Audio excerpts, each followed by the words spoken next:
right, welcome to P Club Insider January 2023 edition. P Club Insider is where I answer your questions about SaaS sales. Typically, I gather these questions through LinkedIn, through email, or through P Club online courses. And once a month, I take the top questions I've been getting asked and I answer them in a way that you can start using today to close more SaaS deals. So we have two questions that I'm going to cover today. One is, how do you do an upfront contract, right? What's the best way to set the hygiene of an initial discovery call? And then the second question that I'll answer after that is, how do you respond when a customer says, why do you need to know the answer to that? Right? When you're asking some discovery questions, maybe you're quantifying pain and they go, why do you need to know that?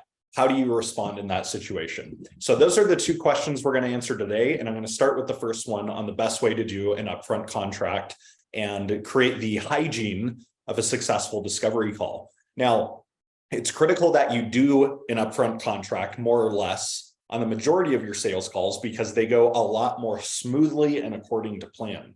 And so for those of you who haven't heard this term, upfront contract or social contract or whatever term you use, it's basically where you start your call setting the agenda, the objective, and aligning on expectations for the call in a way that you can return to at the end of the call to facilitate next steps. Okay, so I'm going to tell you my opinion on how to run these exceptionally well. The first thing I would want to say is when you jump into a new sales call, spend the first couple minutes warming it up with a little bit of small talk, right? I realize that's not going to help you close more deals, but what I have seen is some eager to learn sellers join sales calls and they get right down to business and it's jarring to the customer, okay? It just kind of shakes them up a little bit. Now, through my own observations of watching some of the best SaaS salespeople on the planet, one of the things they all have in common, this isn't sexy or flashy or anything, is they'll just spend the first couple minutes of any sales call just warming it up. They don't do cheesy things like talking about the weather, but they insert a human element before jumping straight into the agenda within seconds. Okay, so the next thing you want to do after you've done that is ease into your upfront contract by saying, I'm really glad we're spending this time together today. Do you mind if we talk about the agenda? Okay, you're getting their permission to basically go into your upfront contract. That is the most successful transitionary phrase that I've ever used.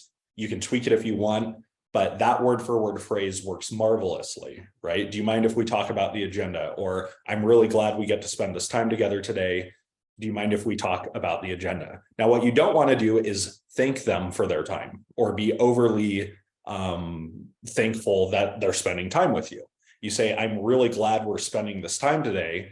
That puts you on equal footing instead of thanks for your time today, which kind of puts you in a lower social status and makes it harder to sell because it supposes their time is more valuable than yours. Now, if you say, I'm really glad we get to spend this time together today, that implicitly states that both of your time is valuable. It's equally valuable. Okay, so use that phrase. I'm really glad we get to spend this time together today. Do you mind if we talk about the agenda? Now, once they say yes, and I've never had somebody say no to that. You start with an objective, then you go into the agenda. So you go, do you mind if we talk about the agenda? Yes. You go, here's what I had in mind for the objective of this call. And then you insert the objective.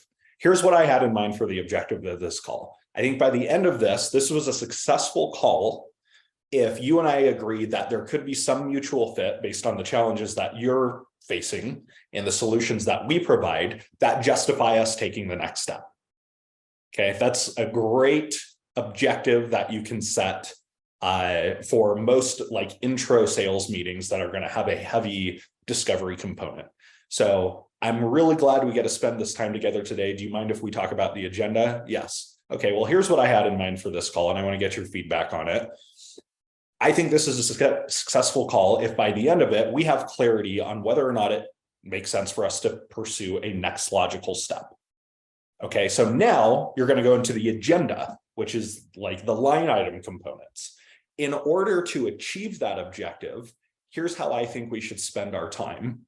First, it feels like we should probably spend the first half of this conversation understanding the challenges in X area in your world. Then we can spend the second half with me explaining how we solve some of those challenges. And by the end of that, if we've used our time in that way, I think we'll be both positioned, or I think we'll both be positioned well to decide whether or not it makes sense to pursue next steps. Does that sound like a fair way to spend our time?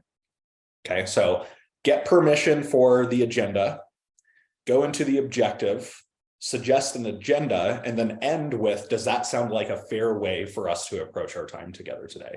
You don't have to get any of this stuff word for word. The concepts are what are important. So here's what this could sound like. After doing some small talk, you say something like, all right, I'm really glad we get to spend this time together today. Do you mind if we talk about the agenda? Yes. Well, here's what I had in mind as far as an objective. I think this is a successful call if we get to the end of it and we both have clarity as to whether or not it makes sense that we pursue next steps or not. Does that sound like a fair outcome for us to shoot for? Yes. Okay, so to achieve that outcome, here's what I had in mind for an agenda. Let's spend the first half of this meeting understanding the challenges you're experiencing when it comes to sales hiring or sales effectiveness or cybersecurity or whatever you sell. After that, I'll spend the second half of the meeting getting you up to speed on what we do in a way that solves the problems you've shared with me. And I think that positions us both to make a decision at the end of this call as to whether or not it makes sense for us to pursue next steps. Does that sound like a fair way to spend our time together? So as soon as you're done with that, now you can launch into discovery or a discovery prompter, or if you use a sales deck or whatever, you can get into executing your sales call. So go try that out. The last thing I'll say about upfront contracts is that last question, the way I phrased it, is really important. So does that sound like a fair way for us to spend our time? That does two things for you. Number one is it makes the customer feel like they're in control of the meeting, because you're giving them the opportunity to modify it. And sometimes they will modify it, and you're going to have to make a judgment as to whether or not you want to accept their modifications. Most of the time, you'll probably want to. Now, the other thing it does is when you say, is that a fair way to spend our time together? It makes it hard for them to disagree with what you suggested by use of the word fair. Okay, fair is a very difficult word to disagree with. And so if you're suggesting an agenda that is productive to your sales effort, usually that's spending at least the first half on discovery, most of the time they're going to agree to it. So go give that framework a try. Ease into talking about the agenda by saying, I'm really glad we get to spend this time together today. Do you mind if I talk about the agenda, or do you mind if we talk about the agenda? State the objective, get their permission on the objective, state the agenda, get their permission on the agenda, and then move into executing your sales call. Okay, so that was the first question. The second question, how do you respond when a customer says, why do you need to know this? Right, that's a painful situation to be in, because you're probably in the heart of a discovery call. You asked a question that if they answered, it's probably going to help your sales efforts, because it's probably a digging, probing question on their pain or quantifying their pain. And they go, why do you need to know this? Okay, this happens for generally one of three reasons. Either they have misaligned expectations of the call, and the upfront contract we just covered should solve for that. So you didn't set expectations right, and they're like, why the hell am I answering these questions? The second reason is they simply don't know why you're asking, in which case you have to justify why you're asking the question. And sometimes it makes sense that you do that in a preemptive way. And then the third thing, which is the hardest to solve for, is they simply don't trust you. Okay, so I'm going to do my best to address all three of these causes. A customer says, why do you need to know this? There's one of three reasons. There's misaligned expectations. They don't know why you're asking. They don't trust you. Okay, so to answer the first one, misaligned expectations, I've already answered it. You're going to use an upfront contract to align on expectations before you start doing discovery. So if you feel like you need to get up to speed on that, rewatch the first half of this video, and that should answer it, right? You're getting their buy-in on the agenda and objective and how you're going to use your time together. If you do that, you probably prevent 90% of these situations from happening. Okay, so that's the first way I would diagnose this issue. If it's happening a lot to you, is are your upfront contracts crisp and are you getting customer buy-in? Okay, the second one, they don't know why you're asking. Okay, this depends on the question you're asking, but most often you're going to get that response when you're trying to dig and quantify for pain. Okay, like maybe they're dealing with, some sort of sales effectiveness issue and their close rates are dipping, and you say something like, what are the financial ramifications of that? And I go, why the hell do you need to know that? Okay, here's what I do that works really well in the macroeconomic environment that we're selling in. I'll say something like, one of the questions I want to ask you is I want to get an understanding on how this is affecting your company's financial performance. Now, I realize that's kind of a sensitive area to get into. The reason I want to spend some time on this is if you and I spend time trying to do business together, in this environment, your CFO is going to want some sort of financial justification. And so I want to get a sense of, do we have that financial justification? And if so, then it probably makes sense for us to continue working together or pursuing this. If not, I don't know if it makes sense for us to spend a bunch of time. So there is a little bit of negative selling there. You don't even have to do the negative selling. You could just simply say, look, at some point, your CFO is going to want to approve this, and she is going to want a financial justification.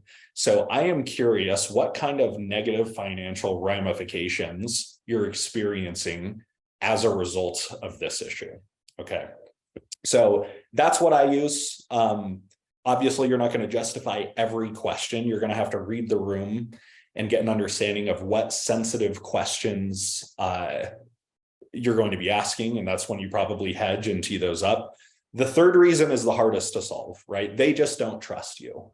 The best way to build trust is to be an expert on the problem that you solve. If you can articulate and describe your customer's problem better than they can, and they know you have the domain expertise, they're probably going to trust you. And I realize that's not a silver bullet answer. This is not a technique.